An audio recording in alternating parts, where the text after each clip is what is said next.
bem com você? Hoje nós vamos falar sobre um tema muito interessante.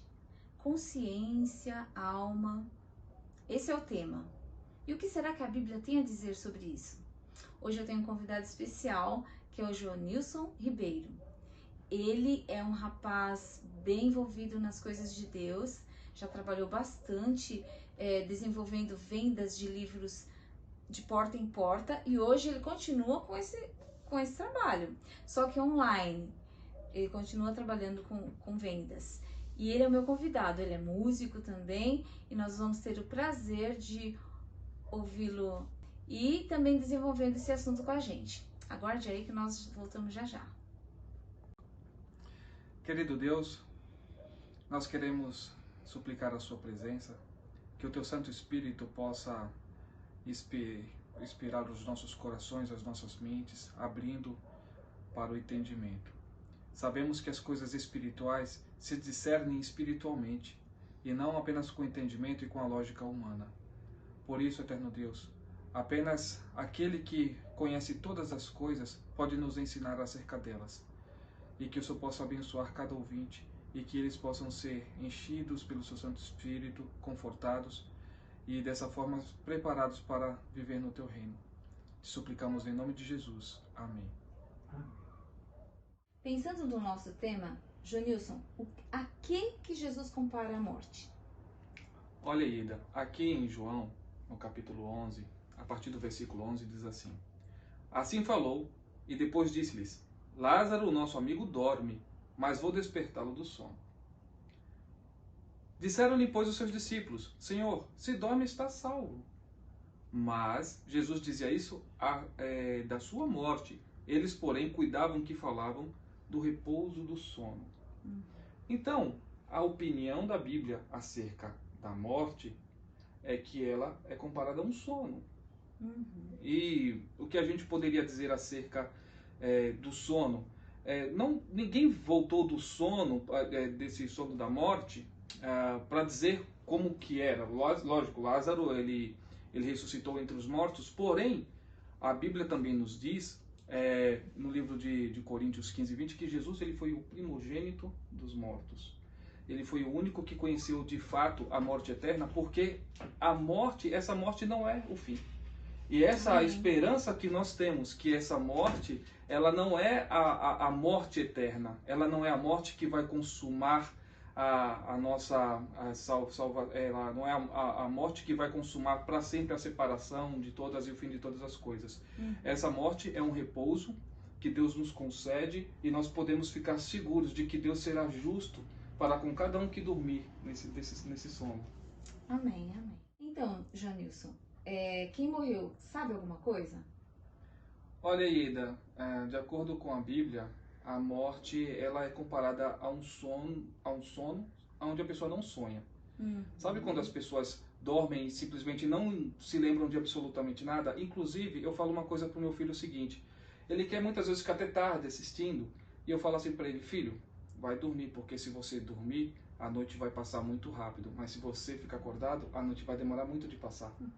Então, é justamente isso que acontece, de acordo com o que a Bíblia fala. Aqui, por exemplo, no livro de Eclesiastes 9, fala o seguinte, olha, a partir do verso 5. Porque os vivos sabem o que hão de morrer, mas os mortos não sabem coisa alguma. Nem tampouco eles têm jamais recompensa, mas a sua memória ficou entregue ao esquecimento. E o 6 diz assim: até o seu amor, o seu ódio, a sua inveja já pereceram, e já não tem parte alguma nesse século, em coisa alguma do que se faz por baixo do sol. Então, de acordo com a Bíblia, a morte é como um período de esquecimento, onde a pessoa simplesmente não vê o tempo passar. Então, Joanilson, o que é alma? O que é alma?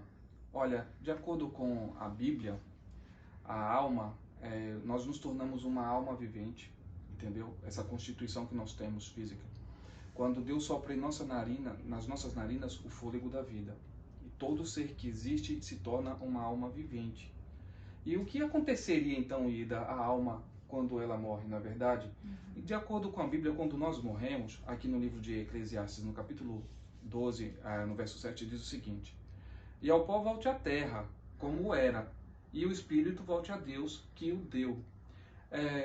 De acordo com o relato da criação, Deus criou o homem e a mulher do pó da terra e soprou em suas narinas o fôlego da vida. Aqui eu compararia, por exemplo, a uma lâmpada. Se você pegar uma lâmpada, por exemplo, lá que tem um filamento de tungstênio ou que tenha mesmo um chip de LED, você tem ali então a eletricidade. A eletricidade é invisível, mas ela é real, existe, claro, quem é que poderia duvidar? Já houve sim um tempo em que duvidaram da existência da eletricidade, mas a ação dela está aí. Então, quando a eletricidade passa por pelo um filamento de tungstênio ou por um chip de LED, ele fica incandescente e então ali começa a ter luz. Você tem ali uma lâmpada. Agora você imagina, se você vai numa loja Ida comprar uma lâmpada, um lustre lindo e caríssimo, e fala assim, olha, ele é lindo, tá com desconto porque ele não acende. Você compraria? Não. Então, porque o fruto final de toda a luminária, de toda a lâmpada, é a luz. Você quer o que ela lhe proporciona. O corpo humano, da mesma forma, ele se torna uma alma vivente, justamente quando Deus concede esse fôlego de vida para ele, né? E é isso que nós somos, de acordo com a Bíblia, almas viventes. Muito obrigada. Muito bem, após essa excelente explicação, nós vamos terminar com uma citação do livro Nisto Cremos, da página 435, que diz assim: o salário do pecado é a morte, mas Deus, o único que é imortal, concederá vida eterna a seus remidos. Até aquele dia, a morte é um estado inconsciente para todas as pessoas. Quando Cristo, que é a nossa vida, se manifestar, os justos ressuscitados e os justos vivos serão glorificados e arrebatados para o encontro com o seu Senhor. A segunda ressurreição, a ressurreição dos ímpios, ocorrerá 1000 anos mais tarde. Então, após aprendermos tanto sobre a Bíblia hoje, o que a gente pode esperar para amanhã, Junilson? Olha, muitas surpresas, viu? E assim, não fiquem com dúvidas, busquem mais conhecimento. Existe muita coisa que pode se fazer para você adquirir mais conhecimento. E aguardem que amanhã tem mais.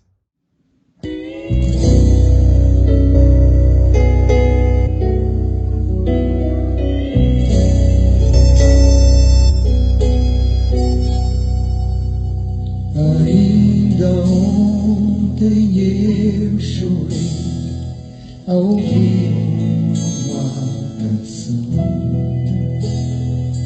Retratos velhos que guardei me lembravam meu irmão. Momentos de alegria me fizeram refletir. O tempo que ele aqui viveu foi tão curto para mim.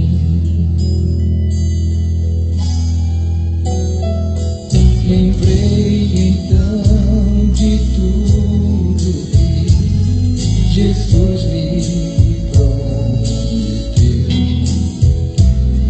Pensei no lar de glória que Ele fez pros filhos seus.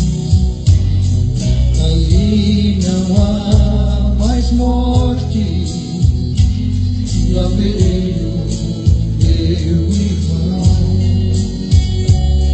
Pensar assim me faz viver, me aquece o coração.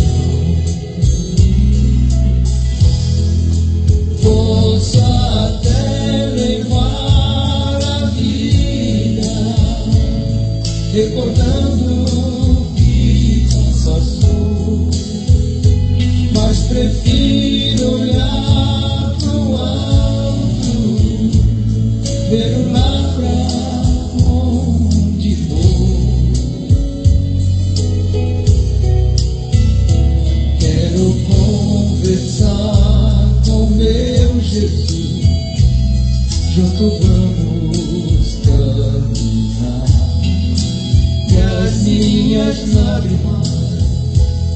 meu Jesus vai enxugar. Aqui na terra Cristo andou e então voltou ao Pai. Mas sinto seu olhar em mim e ao meu lado sempre vai. O meu maior desejo é poder abraçar e da saudade que eu senti ao meu Cristo vou falar. Posso até levar a vida recordando o que passou, mas prefiro olhar pro alto, ver o lugar pra onde vou. Quero conversar com meu Jesus, junto vamos caminhar, e as minhas lágrimas meu Jesus vai enxugar, e as minhas lágrimas meu Jesus vai